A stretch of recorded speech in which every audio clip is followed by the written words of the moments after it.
Market में इस वक्त भरपूर एक्शन चल रहा है। चौथी तिमाही के नतीजे लगभग पूरे होने वाले हैं। लगभग सारे सेक्टर्स का अंदाजा लग चुका है कि किस सेक्टर में क्या अर्निंग ग्रोथ रही है।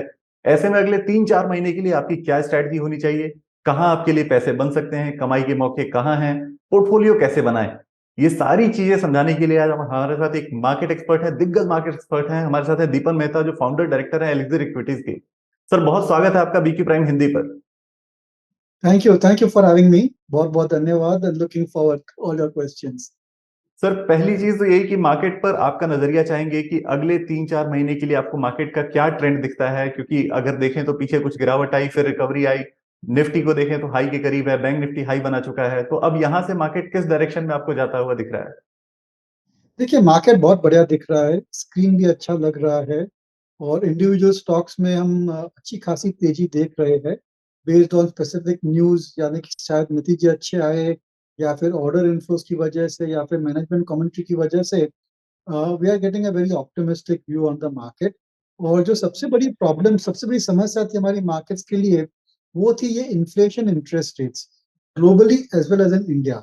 लेकिन अगर आप देखेंगे तो पिछले कुछ हफ्तों में ये जो बहुत बड़ी थ्रेट है, एक जो तलवार थी, धीरे धीरे ये तलवार निकलती जा रही है, थ्रेट निकलता जा रहा है मार्केट से। और जैसे जैसे स्टेबिलिटी आ रही है ग्लोबल इकोनॉमी में, ग्लोबल फाइनेंशियल मार्केट्स में, we are seeing, what I am seeing is what we call, जो बोलते हैं रिस्क ऑन ट्रेड, यानी कि जो इन्वेस्टर्स है वो रिस्क लेना चाहते हैं, स्पेशली ग्लोबल इन्वेस्टर्स। और इसकी वजह से हमने देखा है कि फॉरेन इन्फ्लोज अच्छे खासे आ रहे हैं और ये एक ट्रिगर पॉइंट बन गया है मार्केट्स को और भी ऊपरी लेवल पे लेके जाने के लिए। मेरी राय में I think in the next few months we should see a new high for the Nifty and the Sensex. और वैसे भी जब भी मानसून का सीजन चालू होता है, it's always good for markets. So I think that this monsoon will be good for Indian equities as well. जी। सर, एफआईआईज की आपने बात की तो ट्रेंड पिछले बदलता हुआ दिख रहा है पिछले कुछ दिनों से कि एफआईआईज की बाइंग अब वापस आ रही है।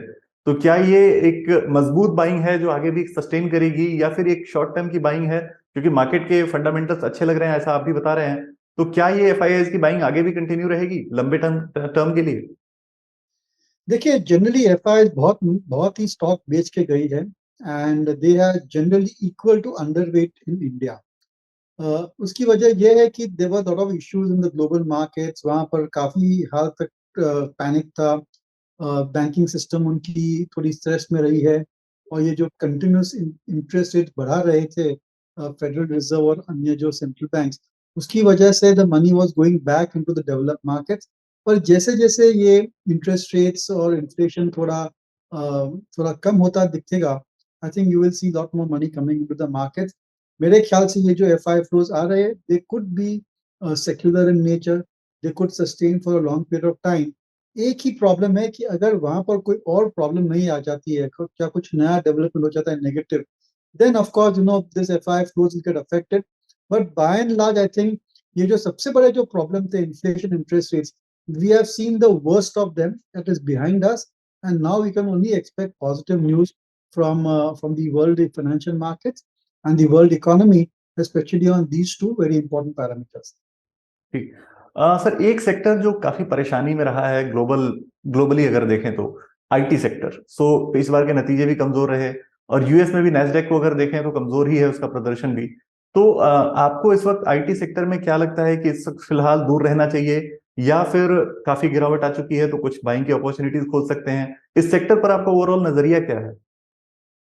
देखिए, आईटी सेक्टर थोड़ा कॉम्प्लिकेटेड है इस समय पर और उसकी वजह यह है कि अ, जो आईटी स्पेंडिंग की जो एक स्ट्रेट लाइन, एक सेक्युलर ग्रोथ आ रही थी पिछले 2-3 वर्षों से, आई थिंक वहां पर थोड़ी बहुत धीमी गति हमको देखने को मिली है।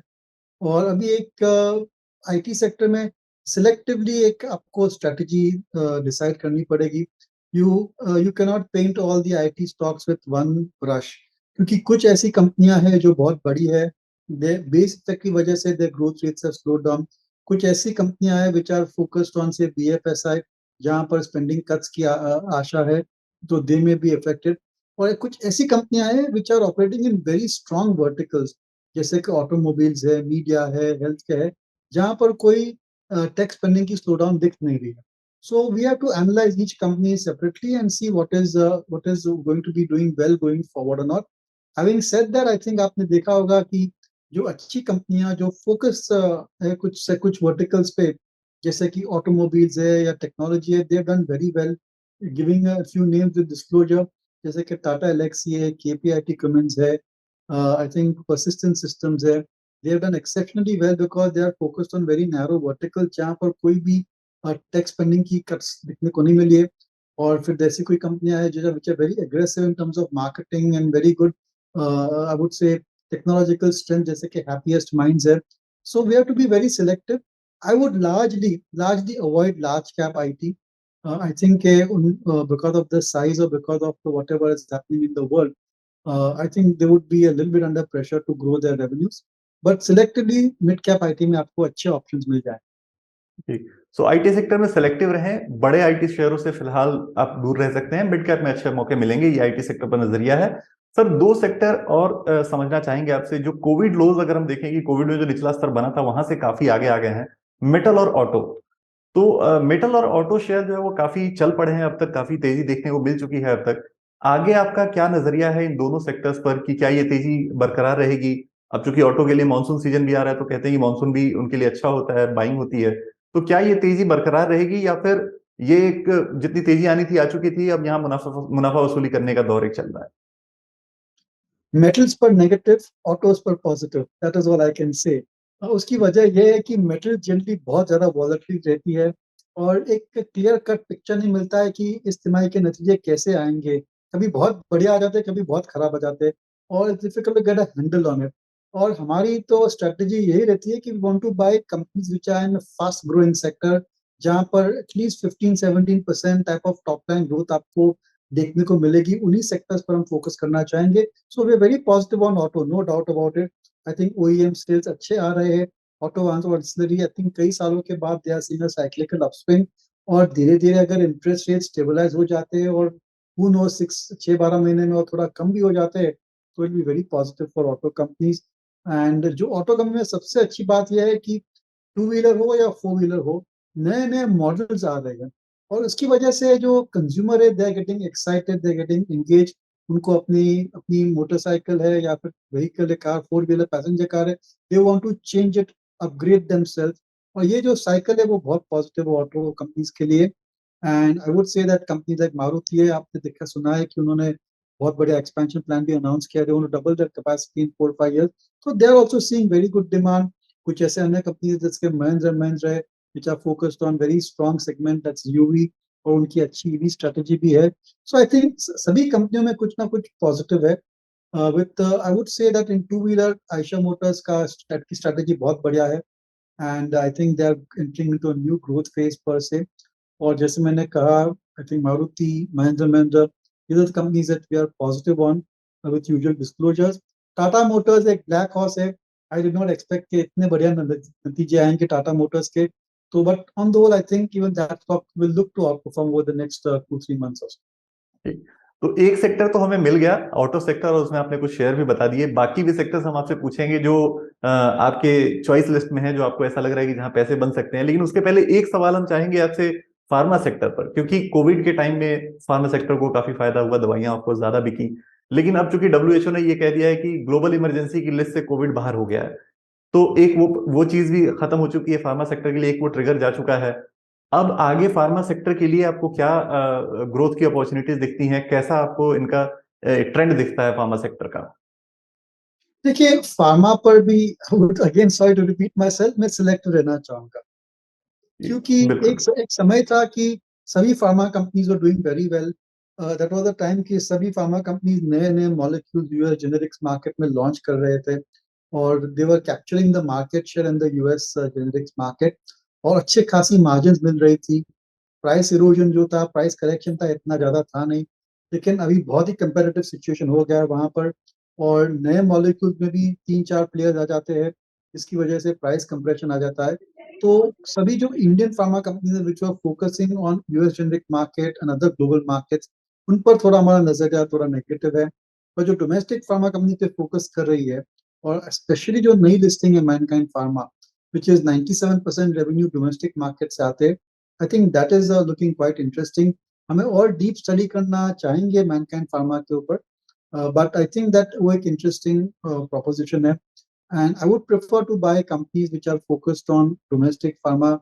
Very few companies are there like that. Of course, MNC pharma companies are there, लेकिन उनके नए launches इतने ज़्यादा है नहीं, तो उनकी बहुत ज़्यादा constraints भी रहती है in terms of what products they can launch and what they cannot launch. तो again, pharma थोड़ा selective, 2 या 3 कंपनियां अच्छी लगती है. सन फार्मा जो सबसे बड़ी फार्मा कंपनी है, that is interesting क्योंकि जो उनकी जो strategy है वो बहुत ही अलग है. They want to focus on specialty products. और ये अगर सक्सेस हो जाता है तो I think Sun Pharma also can do very well.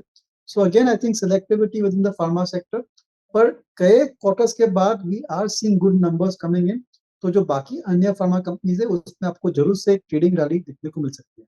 Ji. So pharma पे नजरिया मिल गया, एक सेक्टर आपने ऑलरेडी बता दिया है, लेकिन ये इंटरव्यू पूरा नहीं होगा अगर हम आपसे आपके टॉप सेक्टर्स ना पूछें और दर्शकों तक ये ना पहुंचाएं. तो सर, कौन से सेक्टर्स ऐसे हैं जो अगले 3-4 महीने के लिए आपके व्यू में हैं? एक तो हमने ऑटो सुन लिया आपसे, और कौन से सेक्टर हैं जिनमें दर्शकों को आगे अच्छी कमाई हो सकती है या उन्हें मौके मिल सकते हैं? 2 सेक्टर, ऑटो, बैंक. ऑटो तो मैंने कह दिया. बैंकिंग और कैपिटल गुड्स. बैंकिंग आप देखेंगे तो बहुत बड़ा नतीजा है सभी बैंक्स के. आई थिंक ये ब्लू स्काई सिनेरियो है बैंक्स के लिए, जहां पर अर्निंग्स अच्छी आ रही है बिकॉज नेट इंटरेस्ट इनकम बढ़ रहा है और एनपीए साइकिल नेगेटिव नहीं हुए, जिसकी वजह से उनकी प्रोविजनिंग भी कम है. और on the whole I think banks and NBFC should do very well next 2-3 quarters और सो. और जो बैंक्स और जो NBFCs were able to raise resources at a cheap cost, यानी कि अपनी इंटरेस्ट कॉस्ट कम कर रख सकती है, I think they will be the winners in the entire sector. Way very positive. और मेरे ख्याल से पोर्टफोलियो में आपको एटलीस्ट 35-40% आपका वेटेज बैंक्स एनबीएफसी में होना चाहिए. और दूसरा जो सेक्टर है जो डिस्कस नहीं किया but we are very positive on is capital goods, engineering construction companies. I think कई सालों के बाद we are seeing a revival in the capex cycle. इसकी वजह से जो कंपनियां which are operating in engineering companies which are operating in setting up infrastructure projects, they should do very well. Elections आ रहा है अगले साल, तो गवर्नमेंट स्पेंडिंग की भी वो बहुत स्ट्रांग रहेगी in terms of setting up new infrastructure projects. So they are looking good. Companies like Larsen & Toubro, ITD Cementation है, दिलीप बिल्डकॉन है, एनसीसी है, KNR कंस्ट्रक्शन है, PSP प्रोजेक्ट्स है. ये सभी कंपनियों की जो ऑर्डर बुक पोजीशन है, they are multi year, 3-5 years का विजिबिलिटी है ऑर्डर बुक के लिए, और बैलेंस शीट क्वालिटी भी अच्छी है. So I think that capital goods and banking sector should be something which you can focus on. और कैपिटल गुड्स में जो कुछ इंजीनियरिंग कंपनीज भी है जिनके नतीजे अच्छे आए, Siemens, ABB, Thermax, Honeywell. I think अगर आपके पास इनके शेयर है तो please hold on to that. Buying fresh buying recommend नहीं करूंगा क्योंकि वैल्यूएशंस बहुत ज्यादा है. सो बैंकिंग, कैपिटल गुड्स और ऑटो सेक्टर, ये 3 सेक्टर्स आपको मिल गए हैं दर्शकों. और इससे अच्छा क्या हो सकता है कि आपको मार्केट का नजरिया मिल जाए, सेक्टर्स मिल जाए और कई शेयर भी आपको सुनने को मिल जाए, सारी चीजें एकदम डिटेल्ड रिसर्च के साथ.